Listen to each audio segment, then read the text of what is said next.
Good morning, students. How are you? I hope you all are keeping well. So now we start our next topic. Our next topic is the doctrine of lapse. Doctrine of lapse पढ़ना हम लोग को।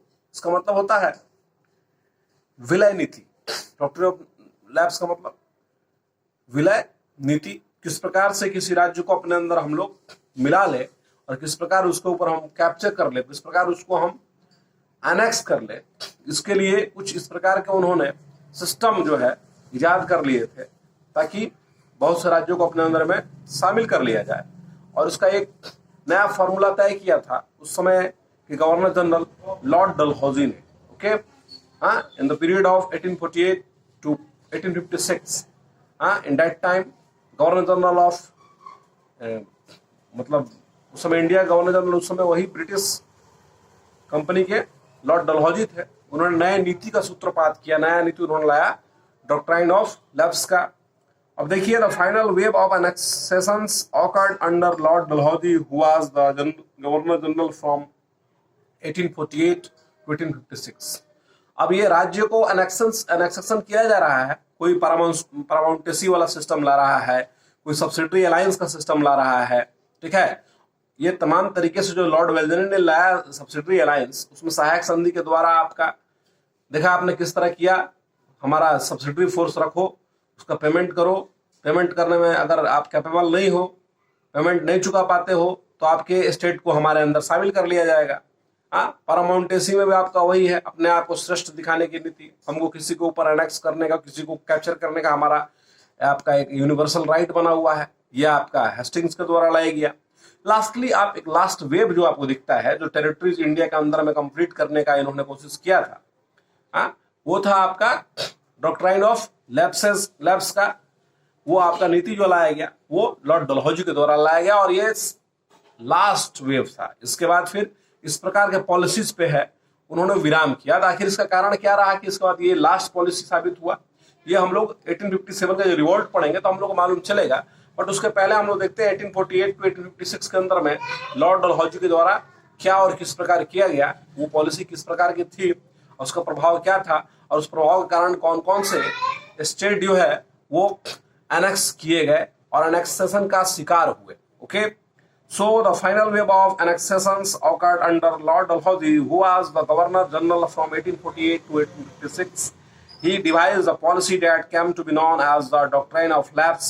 The doctrine declared that if an Indian ruler died without a male heir, his kingdom would lapse.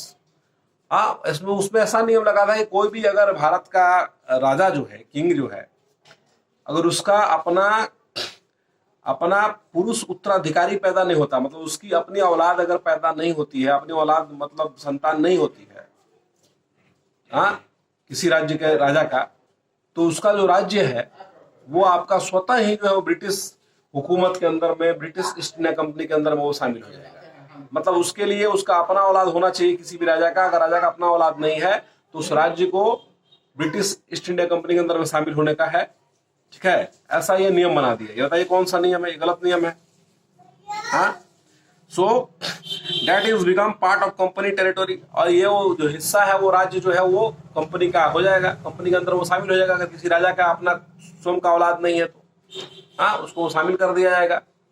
अब देखिए, इसी के कारण आपका ऐसा होता है कि one kingdom after another was enact simply by applying this doctrine. अब इस हड़प, इस विलय नीति के कारण से आपका एक से एक करके बहुत से राज्य जो है वो इसके कारण जो है आपका कंपनी में शामिल होते चले गए, शामिल होना पड़ा उन्हें मजबूरन।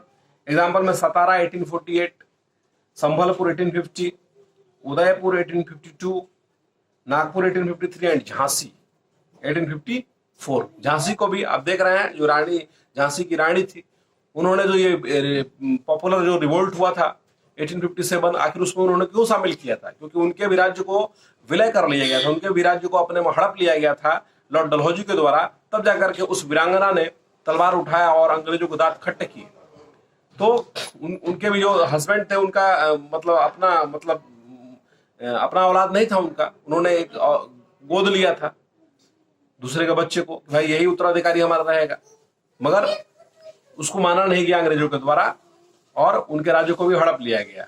तो लास्टली इसका फिर विरोध हुआ है और 57 की क्रांति में बहुत ही महत्वपूर्ण भूमिका रानी लक्ष्मीबाई ने निभाया था। उसका कारण यही था।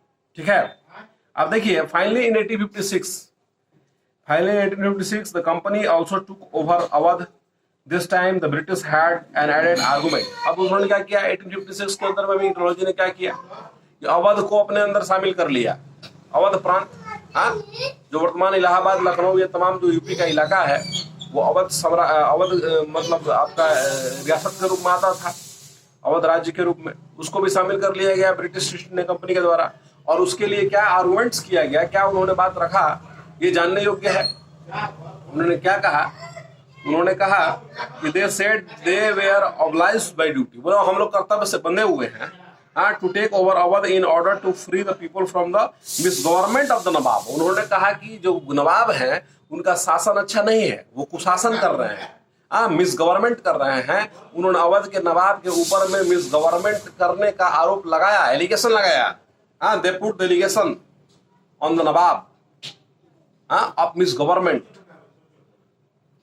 इनका जो शासन है वो कुशासन है, ये अच्छा शासन नहीं कर रहा है और हम लोग जो है कर्तव्य से बंधे हैं। We are obliged to on duty, हमारा ये ड्यूटी बनता है कि अगर पब्लिक के ऊपर कोई नवाब कुशासन कर रहा है तो हम उसको शामिल कर ले। ये क्या देखिए, ये क्या इनका मोरल था, this is the moral value.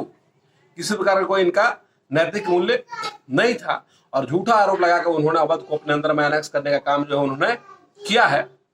और अब देखिए, मगर समस्या ये हो गई कि enraged by the humiliating way in which the nawab was deposed. मगर इससे हुआ क्या कि जिस प्रकार नवाब को अपमानित किया गया अंग्रेजों के द्वारा, इसको लेकर के जो वहां की जनता थी उसके अंदर जो है मतलब रोष का भावना आ गया। भाई हमारे जो नवाब हैं उनके प्रति उनका श्रद्धा था और उसको अनावश्यक बोल दिया गया मिस गवर्नमेंट करते हैं, जबकि पब्लिक उनसे ऐसा कोई नाराजगी वाली बात थी नहीं। इन्हें तो अपने लोभ था कि हमको किस प्रकार से एनेक्सेशन करना है, सो इन्होंने किया। So nawab deposed the people of Awadh joined the great revolt that broke out in 1857।